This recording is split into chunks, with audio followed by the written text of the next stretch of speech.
Bangla motor ও শাহবাগ সহ বিভিন্ন এলাকায় নিউজ সংগ্রহের সময় সাংবাদিকদের ওপর আইনশৃঙ্খলা বাহিনীর কয়েক দফা ন্যাক্কারজনক হামলার প্রতিবাদে সমাবেশ অনুষ্ঠিত হয়েছে। আজ সকালে শাহবাগে জাতীয় জাদুঘরের সামনে অনুষ্ঠিত এই সমাবেশে বক্তারা বলেন, গণমাধ্যমের উপর এই ন্যাক্কারজনক হামলা রাষ্ট্রের চতুর্থ স্তম্ভকে বাকরুদ্ধ করার চেষ্টার অংশ।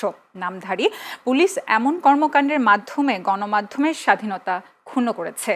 তারা অভিযুক্তদের দৃষ্টান্তমূলক বিচারের মাধ্যমে শাস্তি প্রদানের দাবি জানান। সমাবেশে উপস্থিত ছিলেন এটিএন বাংলার স্পেশাল করেসপন্ডেন্ট আলী আসগর ইমন, কালবেলা মাল্টিমিডিয়ার ইনচার্জ রেজাউল করিম, কালের কণ্ঠের মাল্টিমিডিয়া ইনচার্জ ইকলাসুর রহমান সহ ঢাকায় কর্মরত অন্যান্য সাংবাদিকবৃন্দ। মাল্টিমিডিয়া রিপোর্টার অ্যাসোসিয়েশনের আয়োজনে এই প্রতিবাদ সমাবেশের আয়োজন করা হয়। হালুয়া আপনারা আমাদেরকে খাইয়েছেন। প্রেস সচিব হিসেবে যিনি দায়িত্ব পালন করছেন সাবেক সাংবাদিক আমাদের শ্রদ্ধেয় বড় ভাই, আপনার দৃষ্টি আকর্ষণ করছি।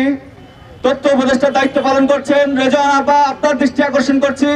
আপনারা ক্ষমতায় থাকাকালে স্বাধীন গণমাধ্যমে কিভাবে হামলা করা হয়, কিভাবে একজন প্রতিবেদককে, কিভাবে একজন ক্যামেরা পার্সনকে, কিভাবে একজন সাংবাদিকের গায়ে হাত দেওয়া হয়। পুলিশের কর্মকাণ্ড থেকে মনে হয়েছে যে তারা স্পেশালি কোনো কিছু হাইড করার জন্য এটা করছে। এবং এই পুলিশদের কাছে আমরা জানতে চাই যে তোমরা কি হাইড করার জন্য সাংবাদিকদের মুখ বন্ধ করতে চাও, তোমরা কি লুকাতে চাও জাতির কাছে, সেটা আমাদের কাছে স্পষ্ট করো, ক্লিয়ার করো। সাংবাদিকদেরকে এভাবে ফেলনা ভাবলে চলবে না।